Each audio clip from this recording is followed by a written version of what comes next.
Welcome to new TV Telugu. BRS working president మాజీ మంత్రి కేటీఆర్ రాష్ట్రంలోని కాంగ్రెస్ సర్కార్పై మరోసారి ఎక్స్ వేదికగా తీవ్ర విమర్శలు గుప్పించారు.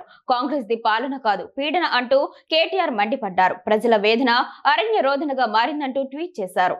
రైతుల చెడబరితిరి, పేదల ఇండ్లు కూలగొడితిరి, రైతు బంధు ఎత్తేస్తిరి, రైతు బీమాకు పాతరేస్తిరి, కేసీఆర్ కిట్, న్యూట్రిషన్ కిట్ మాయం చేస్తిరి, అమ్మఒడిని ఆగం చేస్తిరి, నిరుద్యోగుల ఉసురు పోసుకుంటిరి, ఏక్ పోలీస్ అన్న పోలీసులను అనగదొక్కితిరి, హామీల అమలు అడిగిన ఆడబిడ్డల ఆశలను అవమానపరిస్తిరి, టీఎస్టీజీగా చేసి చార్మినార్ కాకతీయ కళా తోరణాలను తొలగిస్తిరి, తెలంగాణ బిడ్డలు లాఠీలకు తూటాలకు ఎదురొడ్డి ఆత్మ బలిదానాలతో ఉద్యమిస్తున్నప్పుడు సమైక్యవాదుల పంచన చేరి వంచన చేస్తిరి, అధికార అహంకారంతో ఇప్పుడు ఏకంగా అమ్మనే మారిస్తిరి.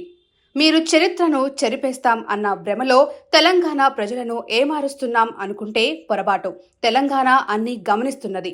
కాలంబు రాగానే కాటేసి తీరుతుంది. జై తెలంగాణ అంటూ కేటీఆర్ ట్వీట్ చేశారు.